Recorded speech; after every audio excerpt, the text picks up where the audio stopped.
que são fundos imobiliários, quais os tipos existentes, o que analisar antes de colocar um fundo imobiliário na sua carteira e o mais importante, vai descobrir se esse tipo de investimento é para você.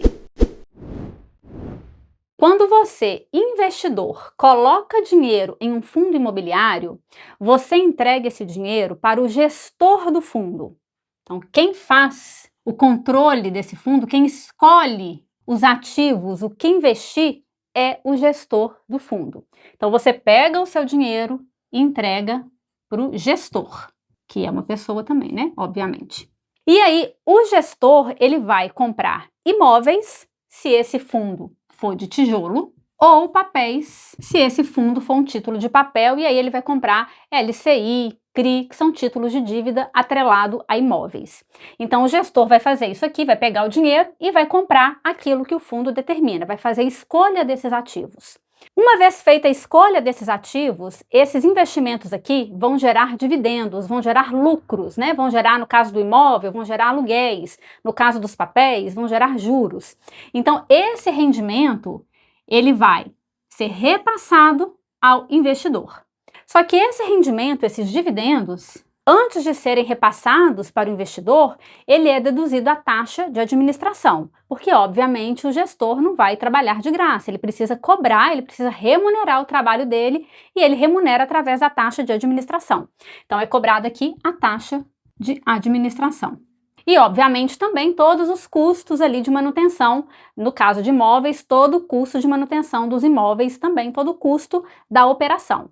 E os fundos imobiliários, obrigatoriamente, precisam distribuir 95% do lucro líquido aos investidores. Essa distribuição, por regra, ela precisa ser feita semestralmente, mas a grande maioria dos fundos imobiliários já faz esse repasse mensalmente, que é o que torna o fundo imobiliário um produto bem interessante no mercado.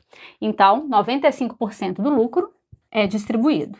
Esses outros 5%, ele pode ficar no caixa do fundo, não fica para o gestor, tá? Esses outros 5%, faz parte do fundo. Fica lá para casos emergenciais, para alguma despesa extraordinária que venha acontecer, enfim, ele fica ali, ele pode ficar ali no caixa do fundo. E você, investidor, ganha dinheiro de duas formas investindo em fundos imobiliários. Você ganha através dos dividendos e ganha também através do ganho de capital. O que é o ganho de capital? Se você hoje comprar uma cota que vale R$100 e quando você vender essa cota, ela estiver valendo R$150, esses R$50 de diferença entre o preço de compra e o preço de venda é o que a gente chama de ganho de capital. E sobre o ganho de capital, quando você vende essa cota no mercado, você é tributado em 20% de imposto de renda. Só sobre a diferença, nesse exemplo que eu dei, só sobre os R$50.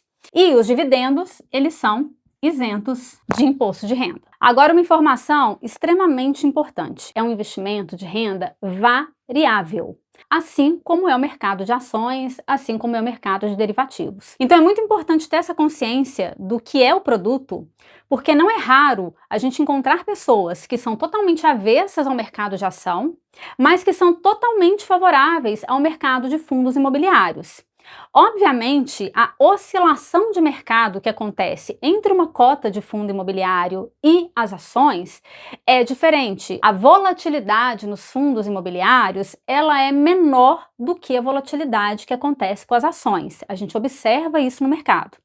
Mas não significa dizer que ela não tem volatilidade, pelo contrário.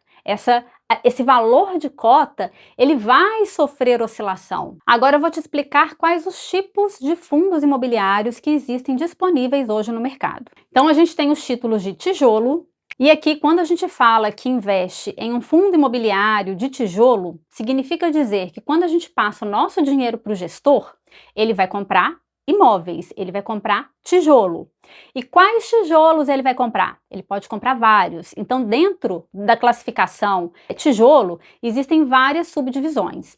Então, pode ser, por exemplo, um tijolo de shopping, pode ser de galpão, pode ser de laje corporativa, que são escritórios, pode ser hospitais, faculdades, pode ser também hotelaria.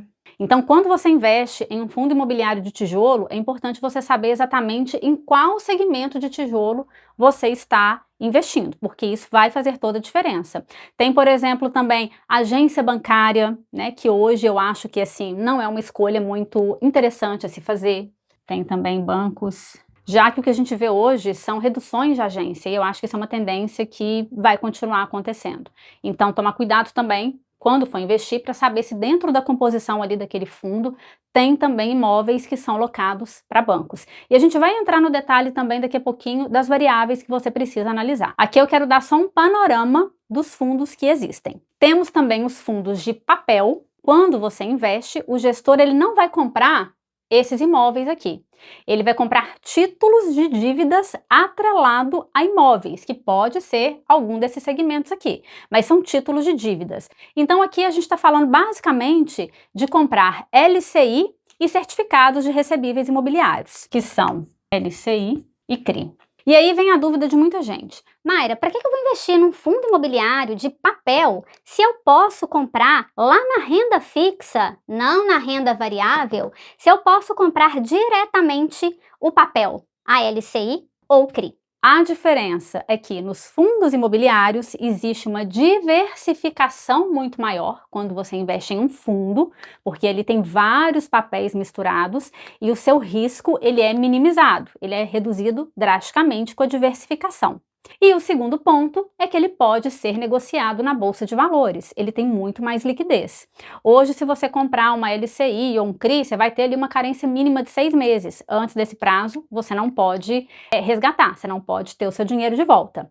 Em contrapartida, quando você compra a renda fixa diretamente, o papel diretamente, você também não tem taxa de administração, você não tem custo nenhum, você não tem gestor, você não tem ninguém ali para poder fazer essa escolha. Você mesmo escolhe em qual papel você investe. Você escolhe a LCI do banco tal, CRI da empresa tal. Então você escolhe, tá? Você escolhe o investimento que você quer fazer. Agora, no fundo, por ter o papel do gestor e por ser negociado em bolsa e ter liquidez, é considerado renda variável. E o papel e o valor dessa cota vai oscilar no mercado. Então, às vezes, você vai comprar ali um fundo que está hoje, a cota é R$50 e amanhã, na hora que você for vender, a cota pode estar R$40 ou pode estar R$60. Vai sofrer essas interferências aí de mercado também. Nós temos também os fundos híbridos. E aqui nos fundos híbridos, como o próprio nome já diz, é uma mistura de tijolo com papel. Então esse fundo aqui vai misturar as duas categorias. E por fim nós temos os FOFs. E o que são os FOFs? São fundos de fundos, Funds of Funds. Então aqui no FOF, o gestor ele vai comprar cotas de outros fundos imobiliários. Então ele cria esse fundo imobiliário aqui, ele cobra a taxa de administração dele, do serviço dele, e ele vai escolher cotas desses outros fundos aqui. Ele pode misturar todos esses aqui, todos esses. Mayra, qual que é a vantagem de investir em um FOF e não em um fundo híbrido, já que aqui tem tijolo e papel? A diferença é que aqui você tem ainda mais diversificação, aqui existe uma variedade de papéis ainda maior do que nos híbridos. A gestão aqui é extremamente ativa, existe uma rotatividade muito maior dos papéis de compra e venda, não que os híbridos não sejam, os híbridos também são ativos, mas o FOF ele é ainda mais ativo porque tem uma rotatividade muito maior desses papéis. E aqui no FOF, o gestor, ele não vai, por exemplo, escolher o imóvel. Então, quando ele investe aqui, por exemplo, num fundo de tijolo, de shopping, o gestor aqui, ele não escolhe em qual shopping ele quer comprar, por exemplo, quando ele recebe o dinheiro, né? Principalmente na formação do fundo. Ele vai já escolher um fundo pronto, já escolhido, e já vai pegar ali todo o histórico daqueles fundos que já existem para poder compor a carteira dele. Então ele não vai começar ali do início, olhando os imóveis, visitando os imóveis, ou então, em alguns casos, construindo um imóvel do nada. Então ele já vai pegar tudo prontinho, vai escolher ali o que na visão dele é o melhor e vai colocar na composição do FOF. Mas lembrando que aqui no FOF tem taxa dupla, tá? Você paga a taxa de administração do gestor que está ali fazendo as escolhas desses fundos aqui, e dentro desses fundos aqui também existe a taxa de administração. Então é bom sempre avaliar isso aí para ver se se realmente é o que você deseja, se está dentro do seu perfil. Agora, um ponto muito importante: o que você deve analisar antes de comprar uma cota de fundo imobiliário. Eu separei aqui 9 pontos que eu acho importante que você entenda antes de colocar o seu dinheiro nesse investimento. O primeiro deles, se você estiver comprando um fundo de tijolo, é analisar se aquele fundo é monoimóvel. O que é isso? Se naquele fundo existe apenas um imóvel. E por que é importante não ser monoimóvel? Porque imagine só, você investe em um shopping, um fundo de shopping, e naquele fundo tem apenas um shopping. E aí, por algum motivo, aquele shopping ali começa a ter problemas de locação. Os lojistas não têm mais interesse em locar naquele shopping. De repente o movimento caiu muito, ou aquela região se tornou uma região perigosa e as pessoas não estão mais frequentando aquele lugar. E aí, gradativamente, esse shopping vai aumentando ali as lojas que não estão sendo alugadas, que é o que a gente chama de vacância dentro de fundo imobiliário. Então, vacância significa dizer percentual do imóvel que não está alocado. O lucro desse fundo, ele vai caindo mais e mais. E como não existe um outro imóvel ali dentro da carteira, não tem a possibilidade de fazer um equilíbrio, né? De um compensar o outro, por exemplo. Então você vai sofrer imediatamente com a queda de rentabilidade e com a queda de valor patrimonial também daquele imóvel ali. Então é extremamente prudente não investir em fundos que sejam monoimóveis. Segundo ponto que você tem que olhar, o patrimônio do fundo. Aqui não existe uma regra escrita em pedra, mas eu, nas minhas análises, na minha avaliação, eu não gosto de investir em fundos imobiliários que tenham um patrimônio inferior a 1 bilhão. Aí é uma escolha minha, tá? Eu acho mais prudente, eu acho que quanto maior o patrimônio do fundo, mais sólido é aquele fundo, né? Então pensa bem, quando você vai investir em um CDB, você se sente mais seguro em investir num CDB de um Itaú, por exemplo, ou de um banco pequenininho? Certamente é no Itaú. Então vale o mesmo conceito aqui para os fundos imobiliários. Eu não estou dizendo que os fundos abaixo de 1 bilhão são ruins, tá? De forma alguma. Podem estar em crescimento, podem ser fundos que têm aí uma gestão interessante e que tendem a crescer ao longo do tempo, ok. Mas eu acho mais prudente e mais seguro procurar aqueles fundos mais já estabilizados. O terceiro ponto é escolher o segmento. Então, quando você vai escolher um fundo imobiliário, a primeira coisa que você precisa saber é em que você quer investir. Eu acredito que em shopping, eu acho que shopping é um setor lucrativo. Eu acredito em galpões, então, de repente, você vai para o setor logístico. Não, eu acho que escritório é a área mais rentável, então, vou dar uma analisada ali nos fundos que investem em escritório. Não, eu acho que é faculdade, eu acho que é hospital. Então é importante você escolher o segmento que você quer investir, porque vai facilitar demais a sua busca, a fazer essa peneira aqui. A gente tem no mercado hoje mais de 500 fundos imobiliários. Imagina se você tiver que fazer essa análise aí de todos esses fundos para poder escolher em qual investir. Então, quando você já faz esse pente fino aí e já escolhe o segmento que você quer, já facilita bastante, já dá ali uma peneirada boa e aí você se debruça apenas naquele segmento que é do seu interesse e vai ter uma chance muito maior de fazer boas escolhas. Então, definir o segmento também é importante. Preciso definir apenas um segmento? Não, claro que não. Mas defina os segmentos que você acha interessante. O quarto ponto a se analisar é a vacância daquele fundo. Eu gosto de trabalhar com fundos com vacância até 5%, mas se as outras variáveis forem interessantes, todas as outras que eu vou falar aqui também, dá para aceitar ali até próximo de 10%, mas preferencialmente até 5%. Outro ponto extremamente relevante, olhar dentro daquele fundo quantos imóveis ele possui. Eu disse aqui que você tem que fugir dos monoimóveis, né? Mas é importante você olhar também quantos imóveis tem ali dentro e como é a pulverização desses imóveis. Quanto mais pulverizado, melhor. Então, às vezes, você tem um fundo ali de shopping, que vai ter shopping na região sudeste, na região sul, na região centro-oeste, na região nordeste. Então, você tem uma abrangência geográfica maior. Então, quanto mais diversificado estiver, melhor. Outro ponto relevante e que muitas vezes é o único ponto de avaliação do investidor, que é o dividend yield. Que aí é o grande erro, né? Analisar apenas o dividend yield, que é o percentual pago anualmente em dividendos. Então, de repente, um fundo fez a venda de um imóvel, que fazia parte da composição da carteira, e começa a distribuir mais dividendos porque, obviamente, entrou dinheiro em caixa. Mas por que será que ele fez a venda desse imóvel? Será que esse imóvel estava dando prejuízo? Será que ele vendeu pelo valor justo de mercado? Como que está a saúde financeira dos outros imóveis ali dentro daquele fundo? Então, por isso que é importante olhar também essas outras variáveis e não se apegar apenas aos dividendos, porque se é um fundo sólido, se é um fundo que tem uma boa gestão, ele vai oferecer sim dividendos na média do segmento. Então é importante você, se você escolher o shopping, pega ali todos os fundos de shopping e avalia qual é o percentual de dividend yield pago pela maioria deles.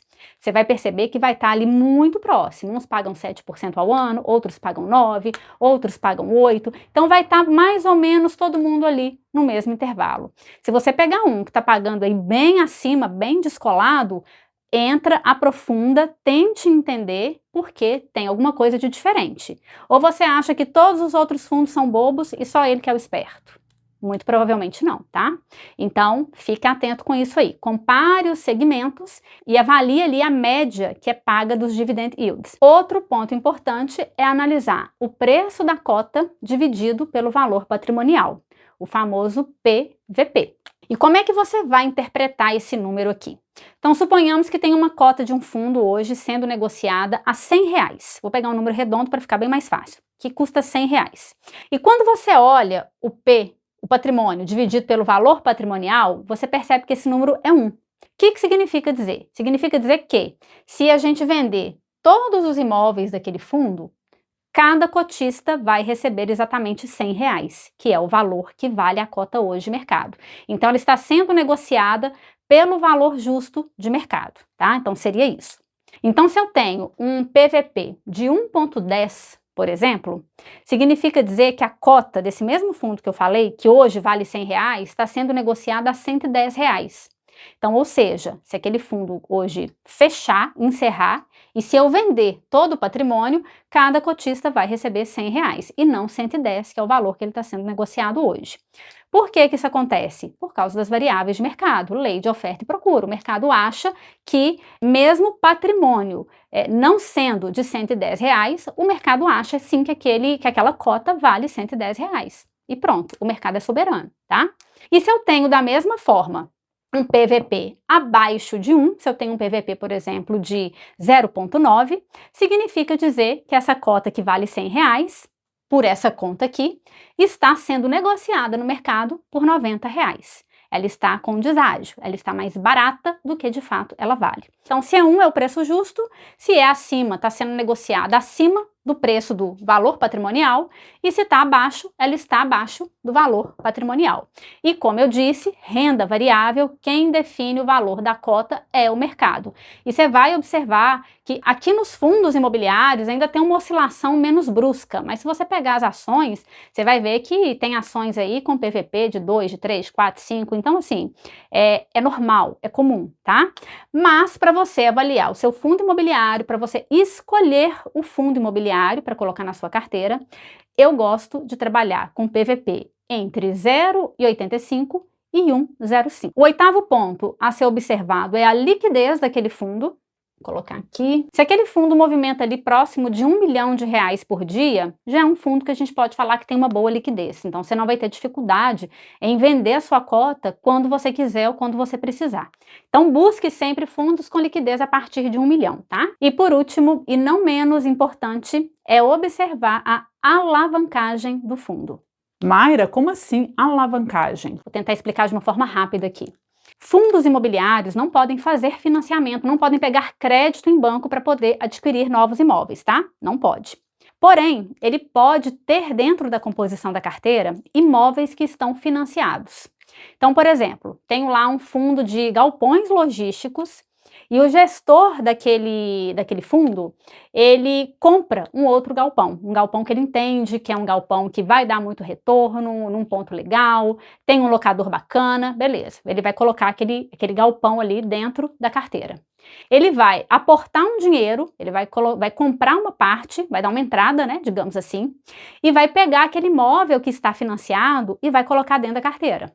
Só que quando ele faz isso, ele está trazendo o quê? Dívida para o fundo imobiliário. Porque, obviamente, vai entrar a receita do aluguel, mas também vai entrar o custo daquele financiamento. Por exemplo, num cenário de alta de juros, igual a gente teve agora, né, nos últimos tempos, nos últimos anos, o custo dessa dívida, desse financiamento, que geralmente é atrelada à taxa CDI, ela sobe muito.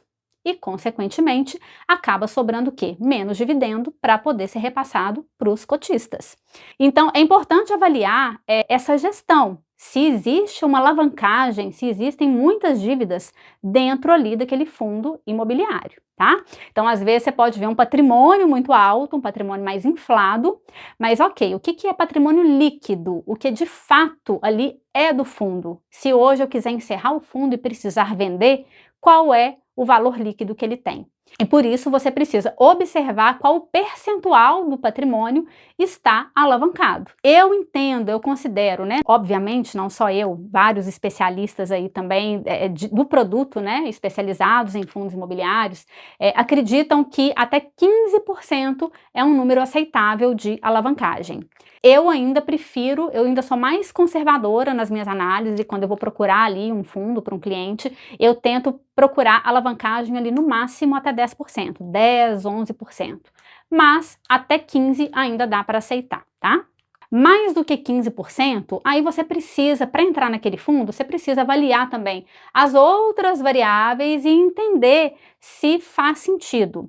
Então, percebe que uma variável sozinha, ela não é motivo para você definir em qual fundo você deve escolher.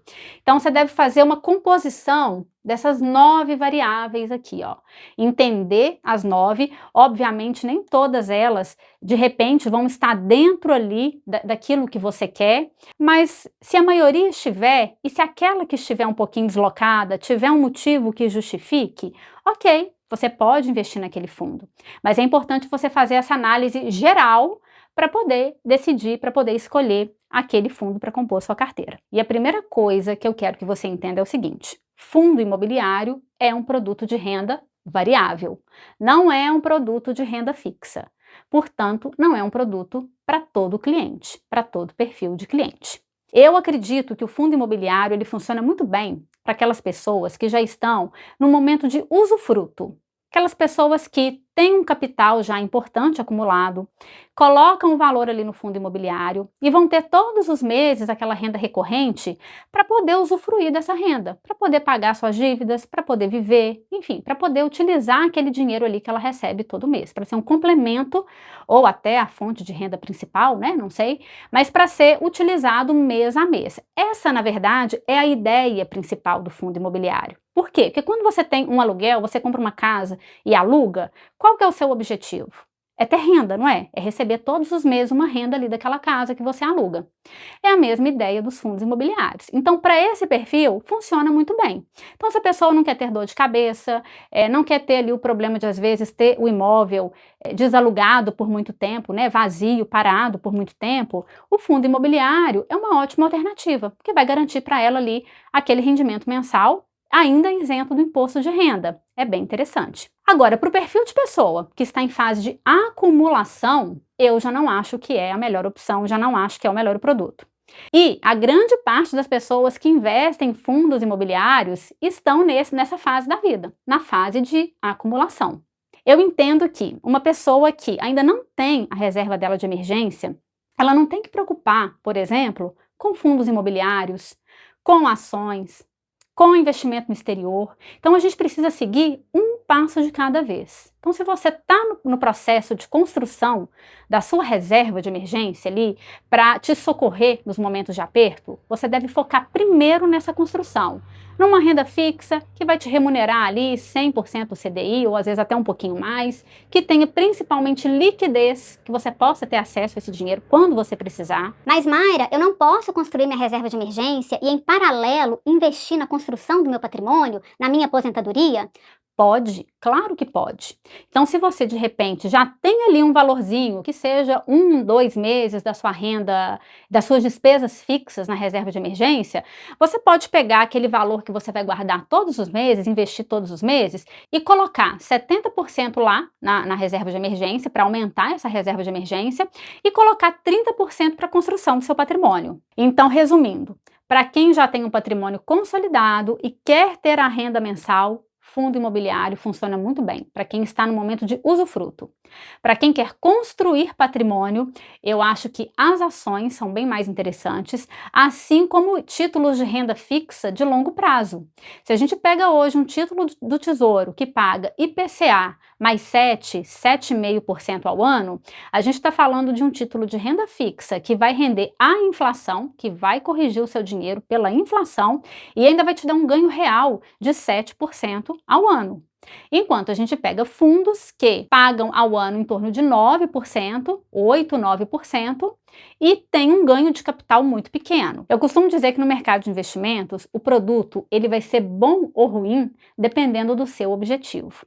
Então, se o seu objetivo, se você tem um objetivo, por exemplo, de guardar um dinheiro para fazer uma viagem com a sua família daqui 2 anos, o fundo imobiliário, assim como as ações, vai ser um péssimo negócio. Um péssimo negócio. Por quê? Porque você não sabe se daqui 2 anos você vai conseguir resgatar, vender aquela cota pelo mesmo preço que você pagou.